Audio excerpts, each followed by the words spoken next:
नमस्कार प्रिय विद्यार्थियों, रीट एग्ज़ाम 2022 जुलाई उसके लिए ये क्लास इम्पोर्टेंट है, विशेषकर सामाजिक वालों के लिए और जीके परीक्षा की दृष्टि से अन्य एग्ज़ाम के लिए भी आपके उपयोगी रहेगा जीके के हिसाब से, क्योंकि इसमें हम इतिहास वाला पार्ट पढ़ने वाले हैं। एनसीईआरटी सार संग्रह कक्षा 6 से 12। आज ये क्लास नंबर जो है अपनी 2 है, क्लास नंबर 2। क्लास नंबर 1 जो है वो कल ले ली थी, ये आपको YouTube चैनल के ऊपर ये रीट क्लास 1 के नाम से आपको मिल जाएगी। इस वीडियो के नीचे डिस्क्रिप्शन में भी मिल जाएगा। तो अब हम आगे वाले जो क्वेश्चन है वो हम देखते हैं और आप जो उत्तर है वो आपको उत्तर देना है। ये PDF आपको टेलीग्राम चैनल पर मिल जाएगी।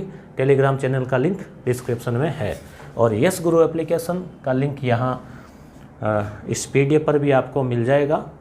रीट के लिए अच्छा मैटर हमने यस गुरु ऐप पर दिया है। चलो शुरू करते हैं। कौन सा विकल्प सुमेलित नहीं है? जिन विद्यार्थियों ने ये क्लास देखी नहीं है कल वाली, तो आपको मैं बता दूं कि एनसीईआरटी 6 से 12 तक की जो किताबों में रीट से संबंधित जो मैटर है उसको ऑब्जेक्टिव के रूप में तैयार किया है संजय पाल सर ने, और ये क्वेश्चंस जो है वो हम यहाँ पे रिवीजन कर रहे हैं। इनकी व्याख्या सहित पूरी PDF आपको जो है डाउनलोड के लिए यस गुरु एप्लीकेशन पर मिल जाएगी। एक चिराग नाम से कोर्स है रीट का, उसमें। तो आप बताइए कौन सा विकल्प जो है वो सुमेलित नहीं है? 4 ऑप्शन आपके यहाँ पर सामने है। थोड़ी सी साइज इसकी प्रॉपर कर देते हैं। तो चलिए बताइए, देखें आप इसमें। तो यहाँ पर आप देख पा रहे हैं चंद्रगुप्त मौर्य साम्राज्य का संस्थापक। आज जो क्वेश्चंस हैं वो लगभग मौर्य काल से होने वाले हैं। कल जो थे वो सिंधु घाटी सभ्यता और उससे संबंधित थे।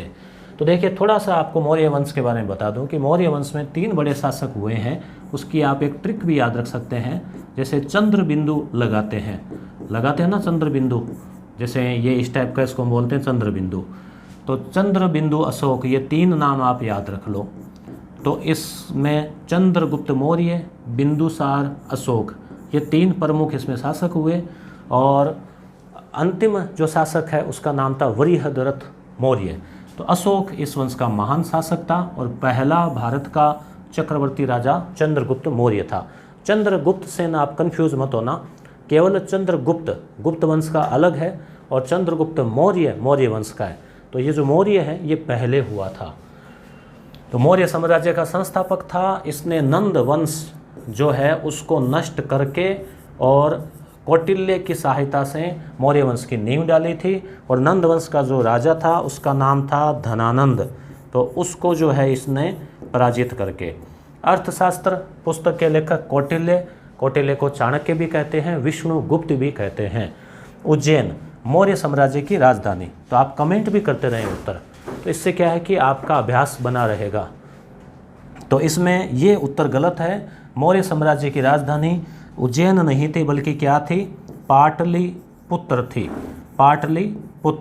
पाटलिपुत्र की स्थापना किसने की? कमेंट करके बताइए। देखें, तो ये जो उज्जैन है ये गुप्तों की राजधानी थी। जैसे चंद्रगुप्त द्वितीय जो था, सी में लिख देता हूँ, चंद्रगुप्त द्वितीय विक्रमादित्य, उसकी ये राजधानी थी। पाटलिपुत्र मौर्यों की थी। पाटलिपुत्र की स्थापना का अगर पूछा जाए तो ये जो है वो स्थापना इसकी की थी उदयन। ये इनसे पहले जो राजा थे हरियंक वंश, नंद वंश, उनसे संबंधित। कलिंग युद्ध, ये अशोक सम्राट से संबंधित ये सत्य है। कलिंग जो है वो उड़ीसा में पड़ता है वर्तमान के हिसाब से। और इस युद्ध के बाद में अशोक का हृदय परिवर्तन हो गया था। और ये सारा जो वर्णन है उस युद्ध का वो इसके 13वें शिलालेख में मिलता है, और जिसमें उसके हृदय परिवर्तन की बात है।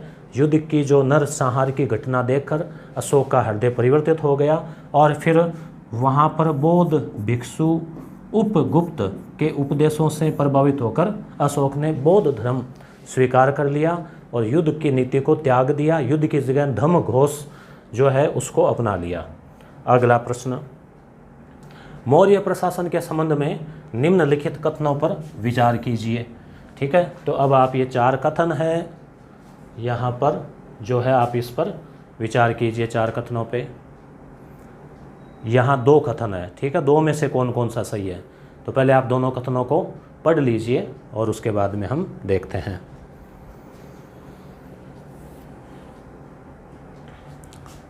तो यहाँ पे देखिए पहला कथन है, राजकुमारों को अक्सर प्रांतों में राज्यपाल के रूप में भेजा जाता था। सत्य है क्या? बिल्कुल सत्य है। आप पढ़ते हैं कि अशोक और सुसीम तक्षशिला में विद्रोह हुआ तो पहले सुसीम को भेजा गया, फिर अशोक को भेजा गया, ऐसी घटना आती है। और राजकुमारों को तो हर जगह हर टाइम बनाया जाता था सभी शासनों में। जहाँ पर सम्राटों का सीधा शासन था वहाँ राजा द्वारा नियुक्त अधिकारी कर वसूलते थे, ये भी सत्य है। तो यहाँ पर आपके उत्तर हो जाएगा ए और ब दोनों सत्य है। चंद्रगुप्त मौर्य के दरबार में यूनानी राजा सेल्यूकस निकेटर के राजदूत का क्या नाम था? विचार कीजिए इनमें से। चलिए आपके लिए जो है स्टॉप वॉच है, घड़ी है 10 सेकंड का, वो भी लाते हैं। देखें जो आपको जो टाइम जो है ना, टाइम भी आपके रहे पता चले आपको।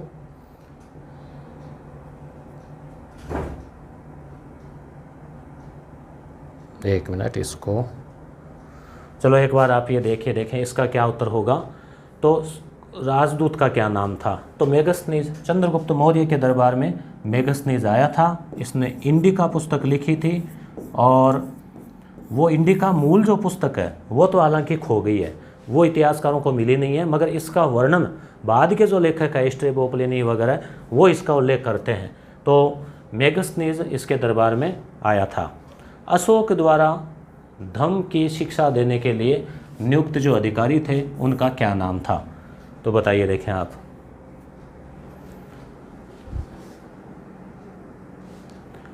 तो यहाँ पे उत्तर हो जाएगा धम्म महामात्र। इसका आंसर होगा धम्म महामात्र या महामात्र। ये क्या है?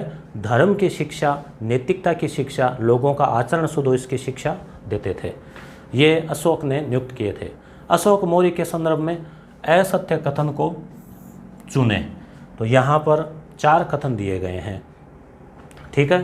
तो यहाँ कथन पढ़ के सुना देता हूँ मैं। अशोक पहला शासक था जिसने अभिलेखों के द्वारा जनता तक अपना संदेश पहुँचाने की कोशिश की। सही है क्या?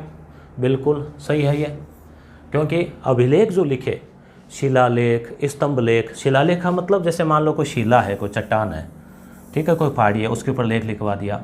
स्तंभ मतलब स्तंभ इस प्रकार के उसने खड़े करवाए पिलर और उनके ऊपर लेख लिखवाए, वो है स्तंभ लेख। गुहा लेख, कोई गुफा में लेख लिखवाए। तो ये लेख लिखवाने वाला पहला भारत का राजा था अशोक मौर्य, ठीक है। क्योंकि देखो वो जो लिखा है ना वो स्थायी है, आज भी उनको लिखा जा सकता है। आज भी आप देखते हैं वर्तमान में भी कोई मंत्री या कोई अधिकारी जैसे शिलान्यास करते हैं, मुख्यतः मंत्री ही करते हैं या विधायक है, जनप्रतिनिधि है, तो एक पत्थर लगाते हैं शिलालेख। तो आज भी वो चीज़ जैसे रिकॉर्ड में रहती है। तो वैसे प्राचीन काल में एक वो इतिहास का स्रोत बन गया। अशोक के ज़्यादातर अभिलेख देवनागरी लिपि में है। सही है क्या? नहीं। अशोक ने अभिलेख में कलिंग युद्ध का वर्णन किया है, बिल्कुल किया है। कौन से में? कमेंट करें। अभी बात की थी ना 13वें अभिलेख में। ये 13वां क्या है? विद्यार्थी कंफ्यूज होते हैं कि 13वां क्या है। 13वें का मतलब ये है दोस्तों कि जैसे ये शिलालेख है, ठीक है। आप सोचते होंगे ये पहली शिला, फिर दूसरी शिला, फिर तीसरी, वो 13वें नंबर का था उस पर लिखा। नहीं, ये जैसे इसमें बातें लिखी गई है, जैसे एक बात, ठीक है, दूसरी बात, तीसरी बात, चौथी बात, ऐसे करके 14 बातें शिलालेखों में 14 बातें इसने लिखाई है। 14 पॉइंट जो है ना हर जगह वो होते थे। तो कई जगह कम भी है, तो लघु शिलालेख में कम पॉइंट है, बड़े शिलालेखों में 14 पॉइंट है। तो ये जो 14 है ना उसमें 13वें नंबर जो पॉइंट की बात थी उसका मतलब होता है 13वां शिलालेख। आप ये मत सोचना कि कोई 13वें नंबर की कोई चट्टान है, 13वें पॉइंट है, 13वां बिंदु, 13वीं लाइन आप कह सकते हो एक समझने के लिए। तो कलिंग उड़ीसा में स्थित है, ये भी सत्य है। तो ये सत्य नहीं है। देवनागरी तो ये है जो अभी हम काम में ले रहे हैं। तो इसकी जो लिपि थी ना वो थी ब्राह्मी, ज़्यादातर ब्राह्मी में है, पाकिस्तान वाले खरोष्टी में है, अफगानिस्तान साइड वाले अरामाइक में है और ब्राह्मी। और भाषा की बात करें तो प्राकृत जो भाषा है वो काम में ली गई थी। कल एक विद्यार्थी ने कमेंट किया कि बुद्ध और महावीर स्वामी की भाषा कौन सी थी उपदेश की। तो ये क्वेश्चन RS प्री एग्जाम में, कंपटीशन और भी एग्जाम में कई बार पूछा गया है। तो आप ध्यान में रखें, बुद्ध जो है महात्मा बुद्ध, तो इसमें एक ट्रिक, 2 अक्षर है, तो इनकी भाषा थी पाली। और महावीर स्वामी जो है तो इसमें देखो महावीर 4 अक्षर आ रहे हैं तो आप प्राकृत नाम ध्यान में रखें। ये इनके उपदेश की भाषा थी। अर्धमागधी भी आता है कई जगह लिखा हुआ। मौर्य साम्राज्य से संबंधित असुमेलित को चुनो। ये 4 यहाँ पे इसका उत्तर जो है ना वो डिलीट करना भूल गया मैं। आपको बता दूं कि इस प्रकार के आंसर लगे हुए, ये देखो इस प्रकार की आपको जो PDF है ना, कल भी बताया था मैंने, आप इस तरह से इसको प्रिंट भी करवा सकते हो बुकलेट के रूप में। तो ये PDF आपको कंप्लीट जो PDF है वो यस गुरु ऐप पर, ये नहीं इसी प्रकार की NCERT के नोट्स और RBSC के नोट्स 2500 क्वेश्चन, हिंदी, संस्कृत, मनोविज्ञान, उनके सब के आए हुए ओल्ड क्वेश्चन रीट के पूछे गए, सामाजिक के, और उसके अलावा जैसे अपने ये जो ये वाले क्वेश्चन है वो सब आपको यस गुरु ऐप के ऊपर जो 1 नंबर पर जो कोर्स है उस पर आपको मिल जाएंगे। तो इसका चलो आपको उत्तर पता लग गया कि उत्तरापथ जो है इसकी राजधानी पाटलिपुत्र नहीं थी, बल्कि उत्तरापथ की राजधानी थी तक्षशिला। देखो नाम ही है उत्तरापथ उत्तर साइड में, दक्षिणापथ दक्षिण साइड में। तो तक्षशिला उस समय एक प्रांत भी था और तक्षशिला में एक प्रसिद्ध विश्वविद्यालय भी था। ये जो विश्वविद्यालय था वो ये मौर्य काल और उससे पूर्व बहुत प्रसिद्ध था। चंद्रगुप्त मौर्य यहाँ के प्रसिद्ध शिक्षक थे, आचार्य थे। चाणक्य, चाणक्य जो है वो चंद्रगुप्त मौर्य के गुरु। तो वो चाणक्य जो है यहाँ के प्रसिद्ध आचार्य थे और चंद्रगुप्त की शिक्षा भी चाणक्य के मार्गदर्शन में हुई थी। एक नाम आता है नालंदा। नालंदा जो है ना वो गुप्त काल में उसकी स्थापना हुई थी, कुमारगुप्त के समय। ये बिहार में पड़ता है नालंदा। तो ये चीज़ें आप थोड़ा सा ध्यान में रखना। अवंती की राजधानी उज्जैनी थी, दक्षिणापथ की राजधानी सुवर्णगिरी थी, कलिंग की राजधानी तोसाली थी। 16 महाजनपदों का उल्लेख कहाँ मिलता है? तो ये 4 ऑप्शन आपके सामने। चलो 10 सेकंड का आपको टाइम देते हैं।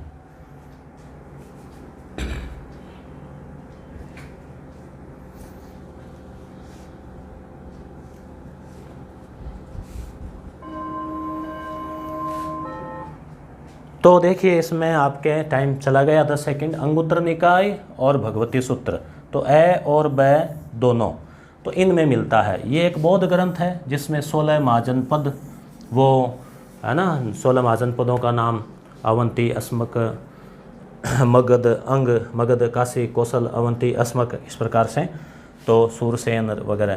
तो वो जो है इन 2 में ही भगवती सूत्र है जैन ग्रंथ। तो जो 16 जो आप किताबों में पढ़ते हैं वो ये वाले हैं, हालांकि दोनों ही नाम आपको याद रखने हैं इसमें। ब्राह्मी व खरोष्टी लिपि को सर्वप्रथम किसने पढ़ा? चलो 10 सेकंड।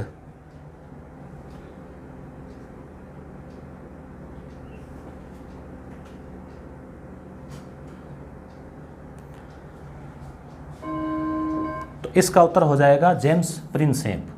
जेम्स प्रिंसेप ने 1837 ईस्वी में इस लिपि को पढ़ लिया। यानी उससे पहले पता नहीं था कि क्या लिखा हुआ है, मगर उसके बाद में इसकी डीकोडिंग हो गई और पता लग गया कि अशोक मौर्य ने क्या क्या लिखा है।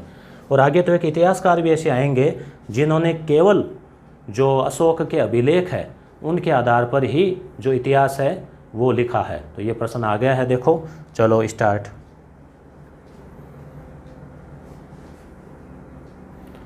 अशोक कालीन इतिहास की रचना किसने केवल अभिलेखों पर की है?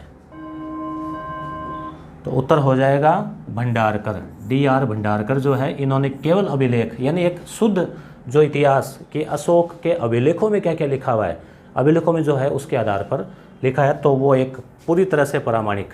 कलिंग युग का कलिंग युद्ध का वर्णन किस शिलालेख में है? इसके बारे में अभी हम पढ़ भी चुके हैं, जिसमें अशोक के हृदय परिवर्तन का है वर्णन, और ये उड़ीसा में पड़ता है। तो उत्तर आ जाएगा 13वें जो शिलालेख है उसमें इसका वर्णन है। कौन सा कथन मौर्य वंश के संबंध में असत्य है?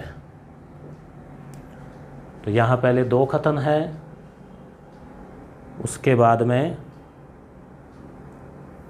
तीसरा और चौथा कथन यहाँ पर है।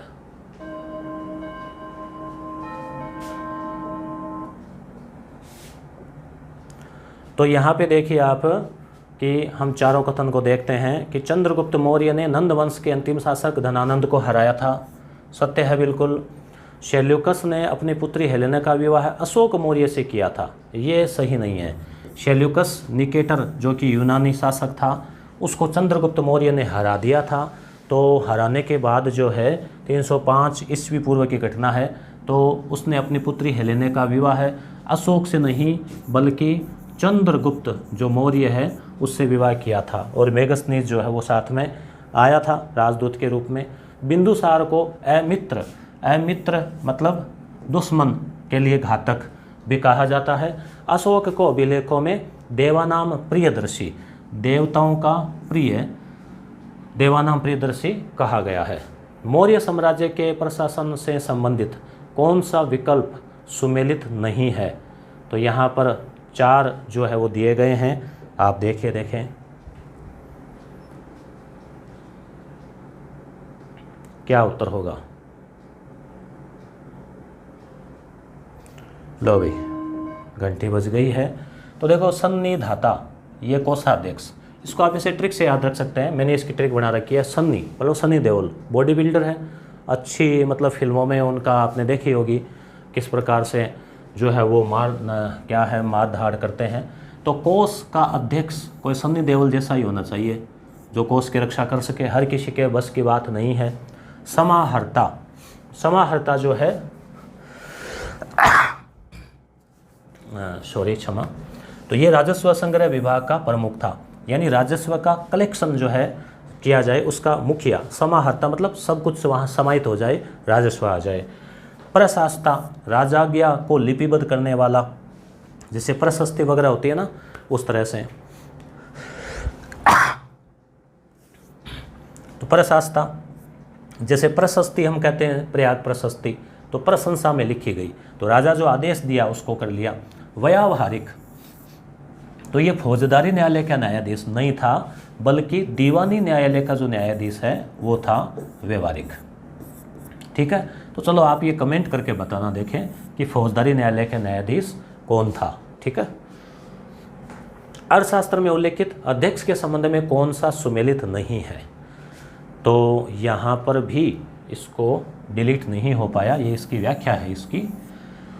तो जैसे रूपाध्यक्ष, तो रूपाध्यक्ष दुर्गों का प्रबंधक नहीं, दुर्गों का प्रबंधक नहीं था। देखो रूप से ही बना है रुपया, आज जो है ना रुपया पैसा, तो ये हो गया मुद्रा का निरीक्षक, मुद्रा जो है वो। सीता अध्यक्ष, सीता जो शब्द है, सीता का मतलब होता है हल, तो सीता भूमि मतलब कृषि भूमि, तो राजकीय कृषि। गणिका, तो गणिका अध्यक्ष वेश्याओं का निरीक्षक। और मुद्रा अध्यक्ष, तो मुद्रा अध्यक्ष का मतलब है पासपोर्ट अधिकारी, यानी जो विदेश वगैरह जाते थे उसकी जानकारी। कौन सा कथन सही नहीं है? तो यहाँ पर 4 कथन जो है वो दिए गए हैं, आप पढ़िए और साथ में उत्तर दीजिए। गुप्त काल में पहली बार जन्म और मृत्यु का पंजीकरण किया गया। भारत का राष्ट्रीय चिन्ह, कथन इतने बड़े हैं कि 10 सेकंड तो आपके हो ही जाएगी, है ना, ऐसे ही। तो चलो आपको इसमें हम देख लेते हैं कि गुप्त काल में पहली बार जन्म और मृत्यु नहीं, गुप्त काल में नहीं, गुप्त काल तो बहुत आगे की बात है। मौर्य काल में ही और चंद्रगुप्त मौर्य के समय ही भारत में पहली बार जनगणना जो है वो कर ली गई, जन्म और मृत्यु का पंजीकरण कर लिया गया। इसके लिए अलग से विभाग था। भारत का राष्ट्रीय चिन्ह जो आप देखते हैं, शेर जो है जिसको हम अशोक स्तंभ कहते हैं, जिसमें 4 शेर है, एक तो सामने है, एक इधर मुँह किए हुए हैं, एक उधर किए हुए हैं, और एक जो है पीछे की तरफ जो है उसका है। तो 4 जो शेर है वो चारों दिशाओं का जो है ना, चारों दिशाओं में सूर्य का प्रतीक है। तो ये हमने क्या किया है, सार जो था वो सार हमने ले लिया है। सारा से ट्रिक से आप याद रखिए कि सारनाथ से सार ले लिया और भारत का राष्ट्रीय चिन्ह के रूप में अपना लिया। अशोक का लेख विहीन, मतलब लेख नहीं लिखा हुआ फिर भी स्तंभ है, लेख नहीं लिखा हुआ इस पर। रामपुरवा का वृषभ, तो ये भी कई बार अलग से पूछ लिया जाता है कि रामपुरवा जो है वो बिहार में है और वहाँ पर जो शीर्ष है तो वो वृषभ है। जैसे सारनाथ वाले में शीर्ष वो शेर का है, यहाँ वृषभ यानी बेल का है, बेल। तो आप ऐसे ट्रिक याद रख सकते हैं कि रामपुर में खूब वर्षा होती है, ठीक है, तो ऐसे आप वर्षा तो वृषभ, ऐसे ट्रिक से आप याद रख सकते हो। अशोक के 13वें शिलालेख में पड़ोसी राज्यों का भी वर्णन है, ध्यान रखना। पड़ोसी राज्य का मतलब जैसे भारत में ही चेर, चोल, पांड्य, ये छोटे छोटे दक्षिण में जो राज्य थे उनका वर्णन जो है इसमें किया गया है। और ये क्वेश्चन रीट एग्जाम में पूछा भी गया था 2013 या 11 में। कौन सा सुमेलित नहीं है? ठीक है, चलो इसमें आपको 10 सेकंड, मौर्य काल से संबंधित ही है। देखो देखिए उत्तर दो।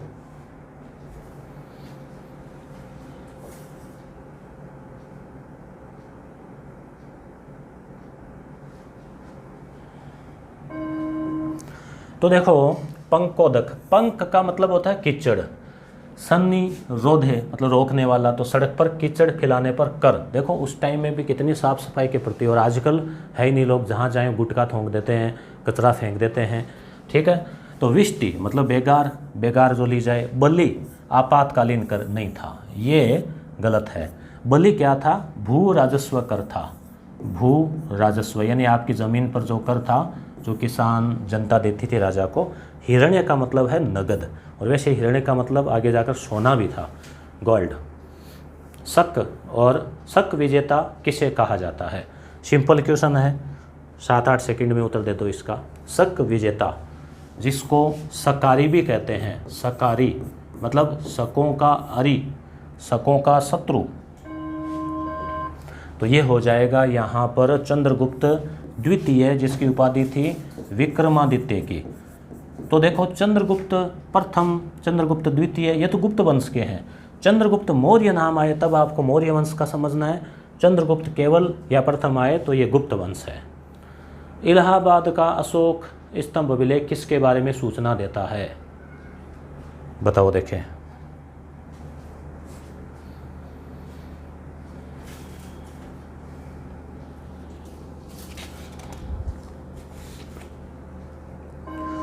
तो ये आपको याद आ गया होगा। इलाहाबाद को प्रयाग भी कहते हैं। तो प्रयाग प्रशस्ति हरिसेन की लिखी हुई है संस्कृत भाषा में, चंपू शैली में। तो ये आपको ध्यान में रखना है। तो यहाँ पे आ जाएगा समुद्रगुप्त। तो इसमें भी क्या है? चंद्रगुप्त, ठीक है, उसके बाद में जो समुद्रगुप्त, फिर चंद्रगुप्त द्वितीय, फिर कुमारगुप्त, इस प्रकार के शासक आए। प्रयाग प्रशस्ति किस भाषा में लिखी गई है? तो अभी अभी हम चर्चा कर चुके हैं, संस्कृत भाषा में लिखी गई। चंद्रगुप्त द्वितीय के नवरत्न में शामिल नहीं था। चारों ऑप्शन आपको दिखाई दे रहे हैं, चलो बताओ देखें। नवरत्न, अकबर के दरबार में भी थे नवरत्न, और चंद्रगुप्त के दरबार में भी थे। तो देखो इसमें उत्तर हो जाएगा फायान। ये चंद्रगुप्त द्वितीय के समय चीनी यात्री था। ठीक है, आप इसकी ट्रिक याद रख सकते हैं कि फायान, यान लेकर आया, कहाँ पर? चंद्रमा के लिए, जैसे चंद्रयान, फायान, याद है ना। और चंद्रयान भारत 2 मिशन कर चुका है चंद्रयान के, तो आपको याद रह जाएगा फायान चंद्रगुप्त द्वितीय, द्वितीय के समय भारत आया था। हर्ष के समय है से हर्ष और है से हवेनसांग आया था। तो अमर सिंह, कालिदास, शंकु ये इसके दरबारी थे। सौराष्ट्र गुजरात में स्थित सुदर्शन झील की मरम्मत किस गुप्त शासक के समय हुई थी? बताओ देखें।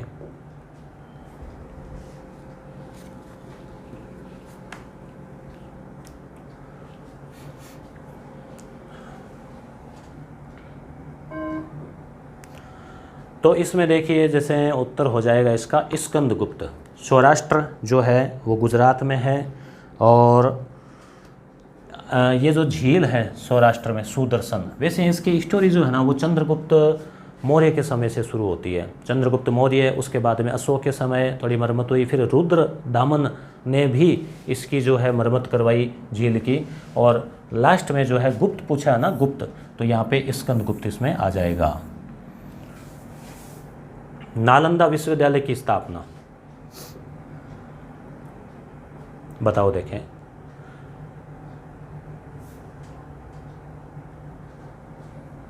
तो इसका आंसर होगा कुमारगुप्त। इसके आप ट्रिक याद रख सकते हैं, कुणाल, कईयों का नाम होता है ना कुणाल, तो कुमारगुप्त के समय नालंदा विश्वविद्यालय की स्थापना हुई।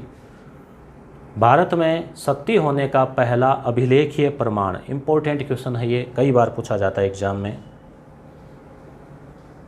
सती प्रथा का पहला उल्लेख,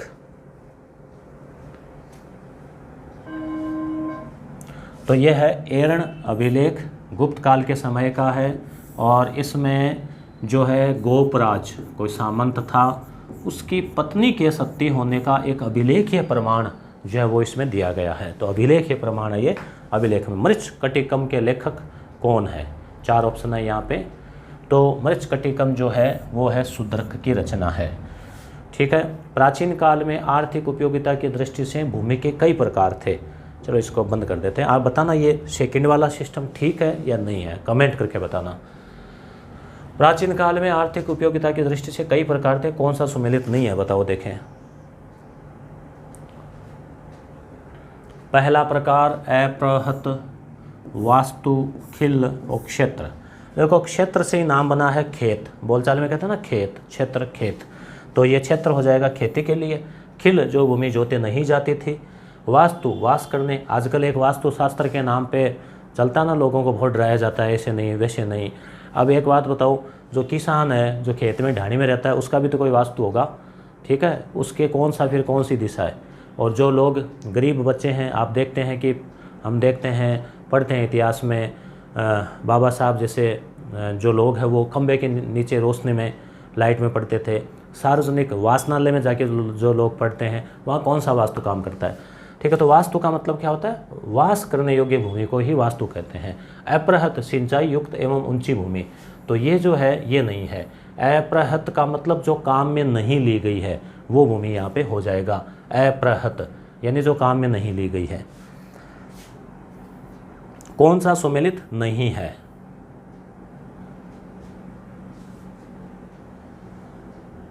तो अग्रहार मंदिरों और ब्राह्मणों को, सही है बिल्कुल, याद रखना इसको। अग्रहार भूमि ब्राह्मणों को दान में दी गई। गुप्त काल में अक्सर ये शुरू हुई थी। अक्षय निवि, अस्थायी दान। तो अक्षय का मतलब है जिसका क्षय नहीं हो, जो नष्ट नहीं हो, तो अस्थायी नहीं होगा। स्थायी दान जो था ना वो अक्षय निवि, निवि मतलब खजाना एक तरह से। भाग, भाग जो है गुप्त काल में भूमि कर को भाग कहा जाता था, भाग भी बोलते थे, जैसे बलि है वैसे भाग था। कुटुंबिन, महतर, ये किसानों को, काश्तकार को कहा जाता था। त्रिमूर्ति, त्रिमूर्ति जो है ब्रह्मा, विष्णु, महेश, तो इनकी पूजा किस काल में आरंभ हुई? तो गुप्त काल में आरंभ हुई। गुप्त काल में ही मंदिरों के अवशेष जो है भारत में सबसे पहले मिलते हैं, ध्यान रखना। गुप्त काल में मंदिर किस शैली में बने होते थे बताइए, देखें आप कौन सी शैली इसमें आएगी। तो उत्तर हो जाएगा नागर शैली। देखो उत्तर भारत की जो शैली थी उसे कहते हैं नागर शैली। दक्षिण भारत की जो शैली है द से दक्षिण, ये है द्रविड़ शैली। क्या फ़र्क है दोनों में थोड़ा सा आपको बताते हैं। बेसर शैली है ये एक तरह से मध्य भारत की है, मिक्स शैली, मिक्स है ये, ठीक है। तो इसमें दोनों में क्या फ़र्क है? उत्तर भारत के आप मंदिर में जाते हैं आप, तो मंदिरों का जो शीर्ष है एक तो वो आपको इस टाइप का मिलेगा, ठीक है। और प्रदक्षिणा पथ है, वो फेरी जो लगाते हैं वो मंदिर के अंदर ही लगाते हैं, ठीक है, बाहर लगाने की परंपरा नहीं है। जबकि दक्षिणी भारत के जो मंदिर है द्रविड़ शैली के, जैसे हमारे सुजानगढ़ में भी तिरुपति बालाजी का मंदिर है, जो दक्षिणी भारत में जो तिरुपति मंदिर है उसकी उसी शैली पर, उसी आधार पर। तो इनका जो ऊपर का जो शीर्ष है जिसे विमान कहते हैं वो इस प्रकार से आयताकार जैसे है ना, कई मंजिलाकार इस प्रकार से होता है, ठीक है। एक तो ये, दूसरी बात यहाँ बाहर जो है बहुत मात्रा में मूर्तियाँ जो है वो लगाई जाएगी। फिर इनका जो प्रवेश द्वार है वो थोड़ा सा ज़्यादा भव्य होगा, जो बाहर जो प्रवेश द्वार है। एक इनके चारों ओर भी प्रदक्षिणा पथ जो है वो होता है, चारों ओर भी फेरी लग सकती है और अंदर भी लगेगी।